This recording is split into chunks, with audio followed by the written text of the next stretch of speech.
One, two, one, two. All right, let's roll. Welcome. Welcome. You're listening to the Saddle Up Podcast, Where we discuss everything related to UTRGV athletics, past or present. We'll catch up with old teammates, friends, and take you down memory lane. with exclusive interviews. This is the Saddle Up Podcast, the voice of your covered walkway streets. So dope. This is gonna be awesome. Stay tuned for new episodes every week. From Bronx Village to the Field House, we'll cover it all. Hell yeah, dude. Carpe diem. So saddle up and let's go. Saddle up, partner. Ladies and gentlemen, another episode. Thanks for joining us. I'm Matt Palmquist. Obviously, I got my co-host, G Garza. G, what's up? Well, it's not an obvious choice, but I'm glad to be on the show again with you, Matt. Thank you, man, G's joining us from Brownsville, where obviously you might have heard maybe a couple weeks ago. It's blowing up out there. So, G. Shout out to SpaceX, shout out to Elon, but forget Elon, man. Talk to us about the guest that we have today. This is ridiculous. I cannot believe you got Mr. When Johnny. I tell you that you are going to love this guest, I'm not playing with you. Ladies and gentlemen, we got John Amour. Johnny Love is in the house, played golf for the university. John, what's going on with you? How are you? What's going on, guys, man? Matt, G, it's good to see you guys, man. Yeah, How's everything going where y'all are at? things are blowing up. Things are blowing up. Literally, things are blowing up. And I'm here in Brownsville, man. Yeah. I don't know if you heard the rattle up in McAllen, John, but we felt it down here. Man, Did that's you crazy, feel it? right? Crazy. Yeah, a lot of people in Brownsville felt like a 3-second rattle. Oh, that's every day in California, guys. That's just straight normal, ain't it? They ain't nothing new. Every day, man. That's every day. There's a freaking earthquake, man. It's every day. You just blame it on the alcohol. That's it. Yeah. So John, man, obviously you're a UTPA, man, an awesome golfer. Matt and I tried to go golf, I think one time, down in, I can't remember what the golf It was that par 3 course in Far. It was like, Oh yeah, that little golf course, the little one off of man, I don't know the old 83. Yeah, I know what you're talking about. yeah, and it was like right where the cross intersection is now, right? Yeah. And it's a 9-hole par 3, and there's no trees. It's just 0 trees, Johnny. 0 trees, and G's on the tee box, and G gets this spur of an idea, like, let's go play golf because I found these clubs in the back of my car. So we go, and he's on the tee box, and let's say he's facing west, like he's hitting west towards the pin. And he hits it, and the ball goes backwards, and it hits the one twig branch of a tree with no shade right behind the tee. Behind you guys. That's the only pin he hit all. He's Johnny. out golfing with no shirt on. No. See, that's wrong. I kept my shirt on. Matt's shirt ended up on his head because it was too dang hot outside. The guy doesn't know how to play any sports in the outdoors. That's why he stuck to basketball. But Johnny, man, talk to us about your golf days at UTPA, man. Man, it was a lot of fun, dude.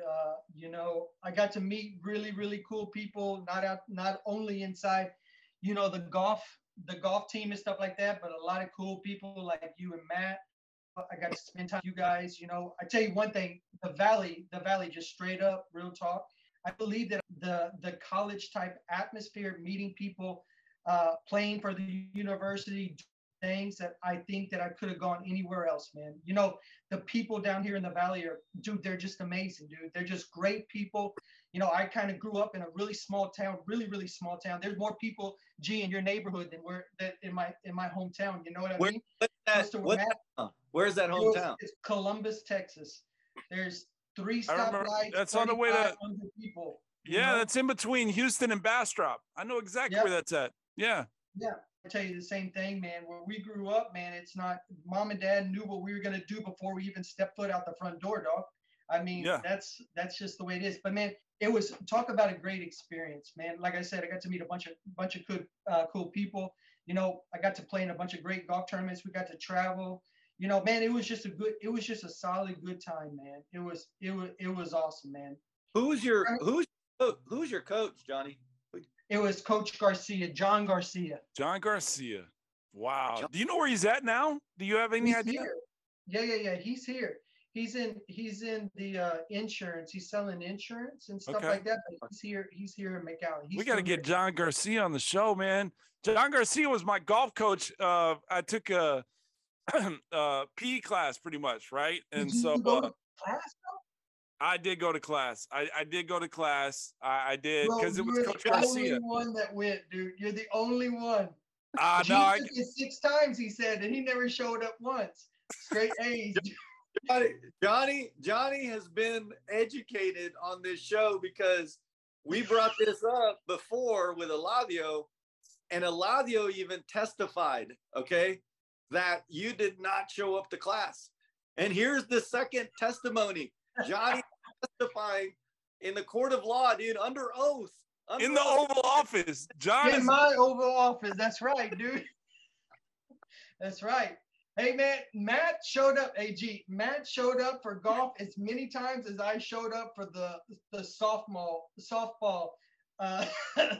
the softball class that I went to, dog. This many times. I mean, this many times. And I took softball 6 times, dude, in 3 years. I took it twice a semester, man. Yeah, I know. Those golfers. Mischievous golfer, man. Johnny said he took softball twice a semester. He took a morning softball class and an afternoon softball class all day, dude. All day. All day. This is going to make the Instagram clips, Johnny. Oh my God! You would take an 11 o'clock class, go to lunch, come back at 1. Come back at 1. Go to have one more class and then go to practice, and then we're good, man. Gucci, straight good, man. So Johnny, you know, obviously, I mean, I'm not a.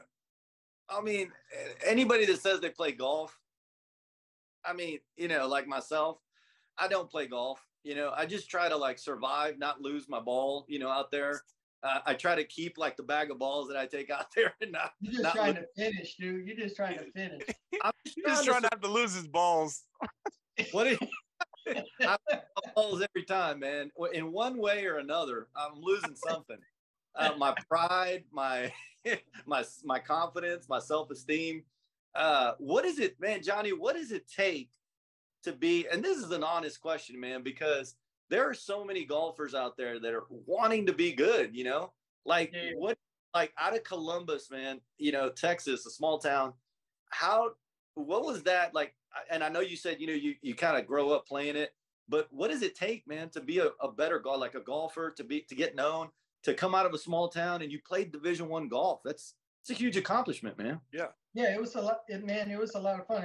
Kind of like what Matt kind of went through too. I mean, where I grew up, dude, we really played every sport. So I only played golf 3 months, maybe maxed out 4 months of the year until my senior year, right?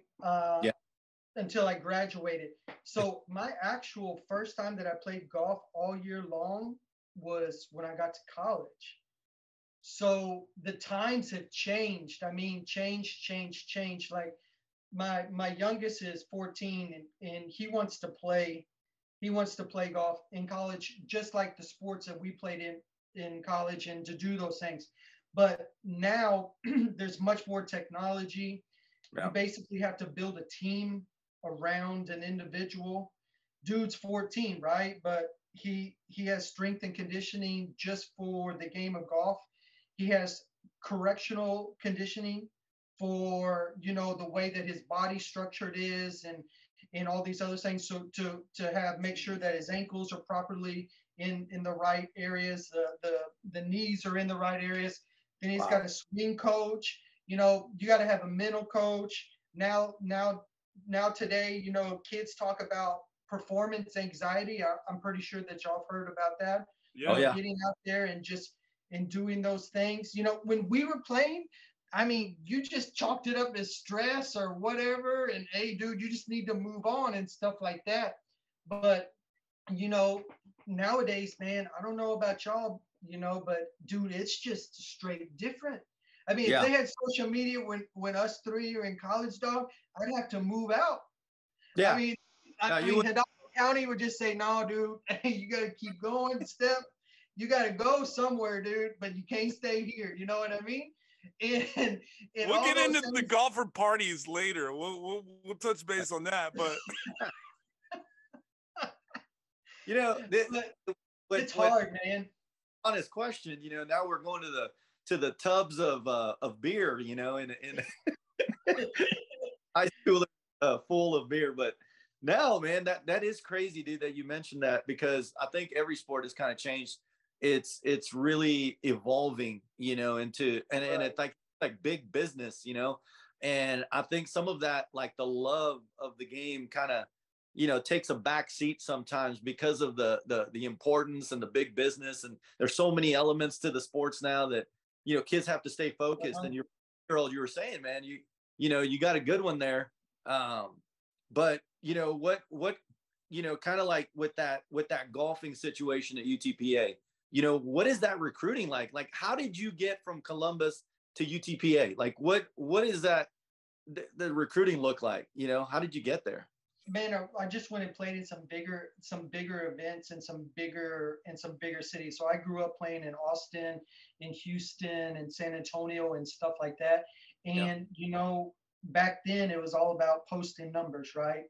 You know, if you go out on the basketball court and you make 40, you know, in a game, it's pretty easy for you to get some attention, right? Yeah. So in some of the bigger events and stuff like that, if you post some good scores, you can do that. But I kind of also agree that you got to know some people too, right? Oh, of course. You know, 100%. So one of my good friends that I grew up with actually was from Bastrop, Texas. And Matt knows Toby, right? Toby Gruber. Shout out to Todd and Toby. Yeah. Yeah. So TG was here. And so he was telling me about this place, and he said, man, this is a great place and stuff like that. So I mean, that was one of the really big factors of me coming down here and checking it out, right? So, you know, it's exposure. Back then, the three of us didn't have social media near as what is out there. There was no YouTube. Right? It was only VHS, man. Come on. That was it. And so nowadays, I mean, you can get recognized in Seattle, Washington, all the way down here in the Valley, you know, by having, like, you know, a poster dunk on some cat, and then all of a sudden he shows up down here, right? Yeah. You shoot 70. You shoot a 62 for 2 straight tournaments, you know, and you post those scores. Now you're getting looked at everywhere, you know. So you're right. And it's funny that you say that, Matt, because one of the guys on the team right now is actually from way, way up north. But he shot 62 in district. He did, and that score got posted. And so the coach down here was like, oh, dude, I need to check this cat out. And he ended up checking him out, getting to know him. And dude's playing on the team, and he's on the traveling squad right now. So you're exactly right. Wow. I mean, nowadays it's just a different animal, and it's marketing, right, Matt? I mean, it is. You got to market and those other things, and make sure that the coaches see that you can play. But most importantly, I mean, he ain't gonna get no call or knock on the door at 3:00 in the morning saying, "Hey, dude, what's going on?" You know what I mean? Yeah. Johnny, you know, I got a question, man, and it's been burning. You know, It's not a silly question, man. It's not a silly question. I wake up in the morning sometimes with an epiphany. It's like, okay, I'm 46 years old. You got to get a job. Should I drop everything and enter the PGA Tour? No. Absolutely. 100%. You should stop whatever you're doing and just do it right Don't do now. it, G. I do. Hey, you need to log off, G. You need to log off. Right now, log off, grab the clubs, and I'll meet you on the course, dude. He can hit that twig behind the tee box. That's about it. That's it. Yeah, man. But I mean, dude, it's rough, man. It's rough. Yeah. I mean, actually, I had a conversation with my son yesterday. I said, "Hey, dude, I can line up 500 people right here in front of you, and out of those 500 people, 5 people will turn pro. Turn pro in the aspect of playing in a professional event and at least compete, right? I'm not talking the PGA Tour. I'm talking just competing, you know, and that's the truth, dude. I mean, it's pretty rough out there. So you're at that 1%, 1 out of 100 people that actually can go out there, play golf, and make enough money to pay the condo bill in San Diego, dog. I don't think I've been motivated and crushed at the same time in one sentence. You heard it here first. This is a Saddle Up TMZ exclusive right here. You know, what's funny is last weekend, John, excuse me, I was watching that Netflix documentary on, was it Full Swing? And about, it follows a couple of guys on the tour and so forth. And they make it look ridiculously easy. Yeah. Right? Yeah, but the one thing that I did notice that was kind of playing into all of them is kind of what you talked about earlier about the mental state. Like some of those guys as an athlete, not just a golfer, but basketball player, football player, the mental state, we get rattled so quickly. And if everything isn't in balance, like if something's going on at home or something, you know, the swing isn't great or whatever, the putting, like the Koepka guy was talking about his putting, he still couldn't get it, you know, like that can come into play and affect so many things. And when we were playing our respective sports, it was chalking it up as, hey, you had a bad day, you had an off day, dust it off, whatever, come back tomorrow, put up more shots. Keep shooting. Yeah, keep shooting, keep putting, whatever, right? So I'm amazed by, you know, the time and the dedication, but more importantly, the dedication to the psyche. Yeah, man, I completely and totally agree with you. And one of the things that I talk with my son about is self-talk in general, right? I mean, there's like words and phrases that, you know, that we have decided collectively not to use. Okay. Like, for example, that's worse than a cuss word, right? I mean, it's worse. And like one of the phrases is, I can't. That will never, ever come out of his mouth, because if he and this is what I believe, right? And y'all are athletes, you know this too. I mean, if you hear that enough times, you're gonna believe it. And like what G said, I woke up in the morning and I said, I can't do this. Well, probably G's not going to be able to do it, right? G's already cursing on the show. Damn it, G. Why did you set this off on a negative tone? Like, you can't say things like that, G. Well, I mean, my dreams were crushed. So what do you expect? You know, I was going to ask Johnny to be my coach / manager, but that kind of is Johnny doesn't have the time, man. He's in the credit card business. He doesn't have the time to deal with you hitting twigs, man. Come on. So Johnny, what are you doing now, man? Like what's life like now, you know, post UTPA, you know? He's sitting in the Oval Office, G. Come on, look at him. Like, oh yeah, right here, dude. No, man, it's good. It's good, man. I got a good wife, dude. Super good wife, good kids. What's her name? What's her name, Johnny? My wife's name is Lisa. Shout out to Lisa. Is she a subscriber on the show? She's not. She probably is going to be now. She's probably going to be now because I'm showing up. But I mean, like I said, I'm going to tell her after the show and say, when she looks on social media, she goes, "Hey, babe, were you on the show?" I'm like, that. Yeah. That was me. That was me. Like that. Sign an autograph. Yeah. Sign her phone. That's it. I signed the paycheck and give it to her, and I'm down the road. So she's seen my autograph a million times, right? Shout out to Lisa. But yeah, she's a good girl, man. I got super lucky. She's blind too, right, Johnny? She's she wears some really thick glasses. You're right, dude. You know, and stuff like that. She's blind. Hey, but now that you say that, dude, you'll never guess how I met her. At the optometrist. Dude, I met her online on a dating website, and she didn't have a picture. Straight up. Oh, And you were she's going straight for the 4'9". catfish. That's it. And she's 4'9" and Asian, dude. And that's what's up. And that's Wow. what's up. And Man. she's a really good girl. Man. That's she's awesome. originally from Dallas, and she loves it down here because she ain't got to worry about traffic, and it takes her 7 minutes to get to work and from work, and that's it, man. But yeah, she's a good girl. But you're right. She wears contacts. She wears glasses. She wears all those things. Don't worry. She had the goggles on when we met for the first time. She goes, "I gotta just deal with it. This is what I got. This is what I signed up for, and that was it." Don't worry about it, Johnny. My wife and Steph, they're both blind too, so don't worry about it. Like, absolutely, Johnny. Man, I shout out to Lisa, by the way, for putting up with you. But anyway, that's for right. That's good though, man. Hey, man, tell us your favorite memory. I know, man, UTPA. What years were you there, Johnny? What were you there? 95, 96 to 98? Was that it?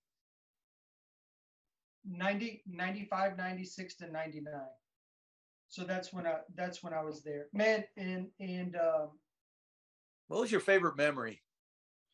Man, dude, there's really a million of them. But to be honest with you, the very first memory and probably one of the best ones I had was actually on my recruiting trip. Mm-hmm. And so check this out. I hopped off the plane and I walk out of the terminal. I see this dude in a green jumpsuit, and I'm like, I don't really know what's happening right now. And then this lady speaking Spanish next to me. So I'm really in a world of trouble. I don't really know what's going on. I walk outside and it's blowing like 50 miles an hour and coach is there. And I'm like, man, is a hurricane coming? It's not cloudy outside. There's nothing going on. He's like, no, dude, this is like normal. And I'm like, oh man, this is going to be a struggle. And so we hopped in the car, and one of my favorite memories is we went to CDT that was right next to the Casa del Taco. Do y'all guys remember where Casa del Taco was right next to it? And so I sat down, and there was the AD was there, coach was there, some of the team was there, a couple of the other coaches are there, and we're all sitting at this huge table, and I'm the only one that has a menu. And I'm like, dude, what's happening, And I talked to Toby next to me. I said, dude, what's popping over here? And I'm the only one with the menu, and everybody else is just talking, and the lady's already come and gone. And he goes, oh, don't worry about it, dude. So I give the menu back, and then they lay out this huge botana, and I ain't never seen one of those before in my life. And everybody starts going like that, dude. And I was like, man, we are in a different space, dude. This is a different level. But I'll tell you what, I mean, that was one of my favorite things that happened here. But I mean, like I said, there's so many of them, with playing, the workouts at 5:30 in the morning, you got to love How those. did y'all work out at 5:30 in the morning? How can you see hitting golf balls? We did. No, we were in the gym. Oh, okay. Yeah. I thought y'all were hitting balls. Like, dang, dude. Yeah, we had to turn on the lights for that. And all those unexpanded, it was just so many good ones, man. And it was just a really I was just really fortunate in order to be here. So Casa del Taco, that's your favorite spot to eat. Like, obviously you've heard a couple episodes. Like, what's your one spot that you love to eat down in the valley when you were at school? Dude, I really liked over there next to the university. My favorite spot was Checkers. Wow, yes. You remember that place? Checkers. They had those Cajun fries. Like it was. Yeah, dude. Money. Because we would get back from practice late, and then the cafeteria wasn't open, so we couldn't get any food up in there. So we went over there to check. We went over to the Checkers. Walk over Bro, to we were broke, dude. I mean, a burger. We were broke. A burger and fries is like $6, dude. $7 maxed out. We got a drink. Yeah, it was awesome. They, you know, I was there 96 to 2000, and Checkers only lasted like I think a year and a half. My first Smoothie year King, and a half that I Smoothie was there. King. Yeah, Huh? Smoothie King came over and took over Checkers' Yeah, spot. Smoothie King. There was that little there was that little gas station right there in the corner that was like a pool hall also. Yeah, yeah, yeah, yeah. Yeah. And then there was Pop and Top, Papa Top. That's right, dude. the liquor store. Yeah, yeah, right I there. remember. Yeah, we And didn't. there was that, what was that Mexican restaurant that was right next to Checkers? And they served a botana there. Dude, Hmm. I don't The remember. La it wasn't La Mexicana. I maybe it started with a B. I don't know, but there was a restaurant. It was expensive for our blood because we were broke. So I never went in Yeah, there. I bro. went in there once, maybe. So I ain't gonna lie. Fridays we went and gambled on the golf course to make money for Saturday and Sunday, dude. I mean, we go over there, we play for some money, make 40, 50 bucks, dude. Oh my I God. mean, we were rolling, dude. oh, let me tell you a story. So I roomed with Jerron Allen. You remember Cool? Yeah, yeah, And yeah, so yeah, Cool and I were broke. And so what we would do is we would take a nap. We would go to sleep around 9. And this would be like Friday or Saturday night. We go to sleep at 9 and set our alarm for like maybe 12:30, 1 o'clock. And then we would get dressed and we would go either over to G's house or we'd go straight to hot spots. And we would just sit outside and wait for the bouncers to let the free people in where they weren't charging the cover anymore. And then we would go yeah. And so you could get in. so we could Yep. get in. Yeah. So that's how broke we were. So yeah. And then Yeah, I hoping know. we could find somebody to spot us some money for Whataburger. I hear you, dude. Yeah, they back in the day, it wasn't nothing better than 230 Whataburger, right? Number 2, double meat, double cheese, all day long, dude. You can't beat it. And I mean, they ain't nothing. If they say anybody says anything different, they're a liar, dude. At 2:30 in the morning, they lie. Oh my John- God. Yeah, that those are some awesome stories. What was your kind of your favorite memory on the golf course? I mean, just kind of like your favorite accomplishment. You know, Favorite shot. Yeah. yeah. Like, did you ever hit a hole in one, man? No, not in a tournament that we went and played. But I think the favorite thing or the favorite tournament is conference.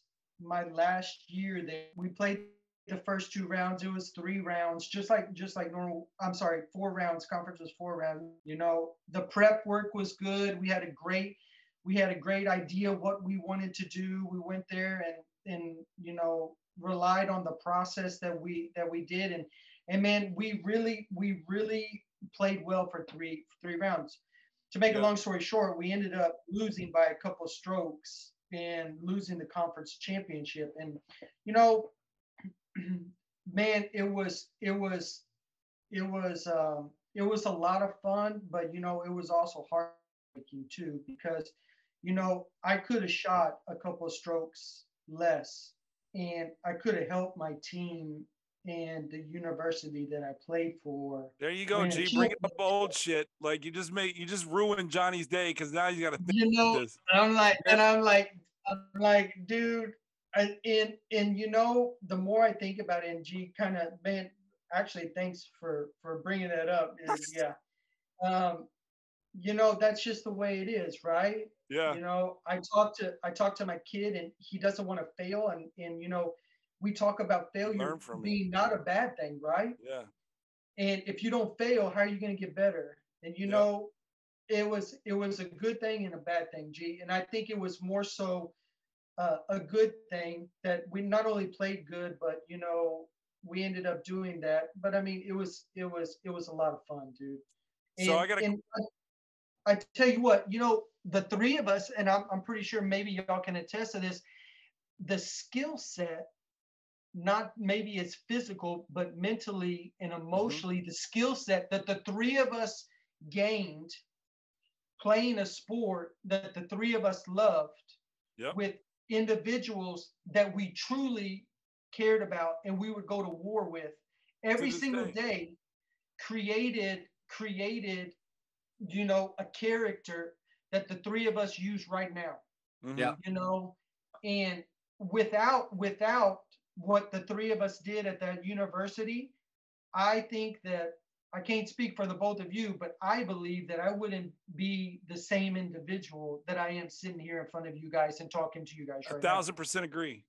I agree 1,000%. And Yeah. there's guys that, you know, teammates that I would go to this day, like obviously we'd be out of shape and overweight, right? But to this day, I would still go to bat for them or go to, you know, quote unquote war with them, right? If they call me and say, hey, we got a 5-on-5 tournament and we're playing against a bunch of junior high kids, can you play? I would do it, you know? And you're all 5'4", we got it. You know, and so when G says, hey, I want to create a podcast or a platform to do a show about former athletes, I jump in and say, yeah, let's do it. You know, so that's I can relate to that. You inspire me, John. You're exactly right. I'll tell you what, Johnny's taken us through the ups and downs, you know, through all of the aspects of athletics, man. And it's really cool taking us down that road, Johnny. It's really cool, man. And you know what, I want to tell you guys, dude, that, hey, man, I appreciate the both of you, not only for the people that you are, but, you know, for doing this. And one of the reasons I do it with the administration that is there currently right now, you know, maybe when we graduate, administration that was there wasn't maybe as I guess, interactive with the ex-athletes, right? And stuff like that. But the administration with Chase and Seth and I'm good friends with Houston and Brian and all these other things. No doubt, in my mind, the university is definitely on the move, man. Yeah. You know, these cats are individuals that are not in transactional relationships. No. Right. You know, which is something that I don't know that y'all deal with, but you know, in the business I'm in, you know, the relationship, you know, or banking per se relationship, dude, that's just a thing of the past, right?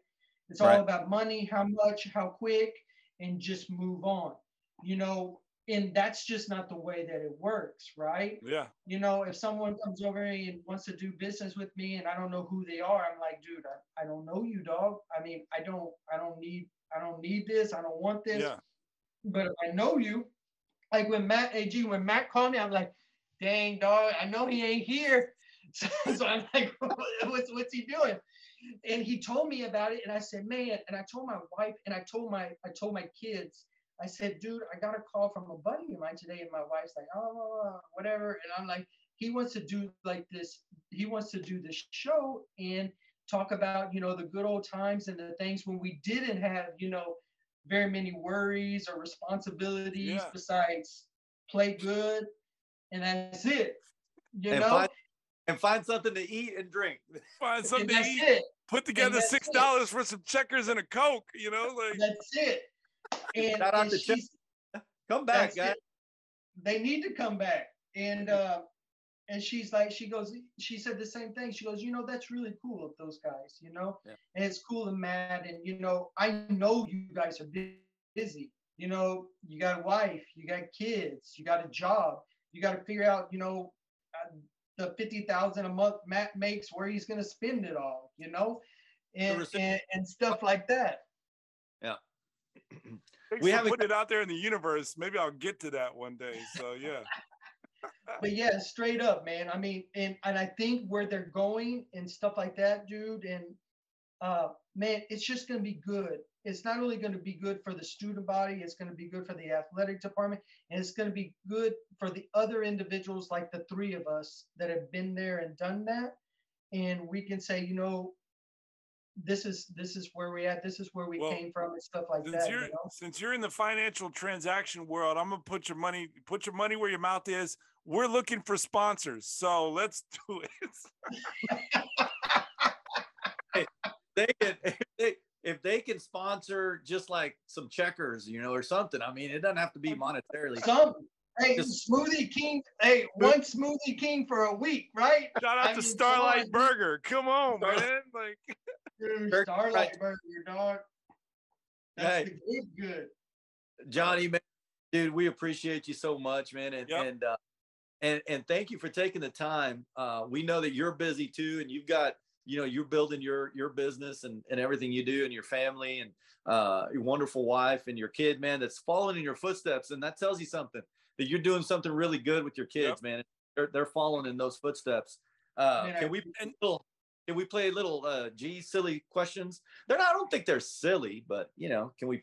Well, before we do that, G, I want to make sure that if there's any small businesses, you work with small businesses, right?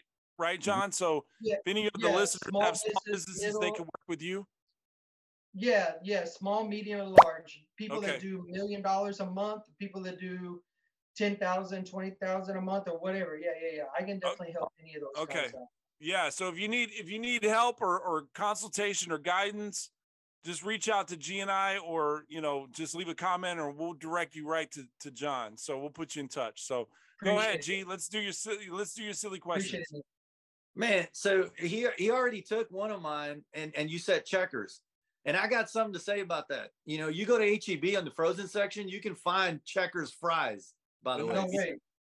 I didn't know, dude. Yeah. But they're not the same.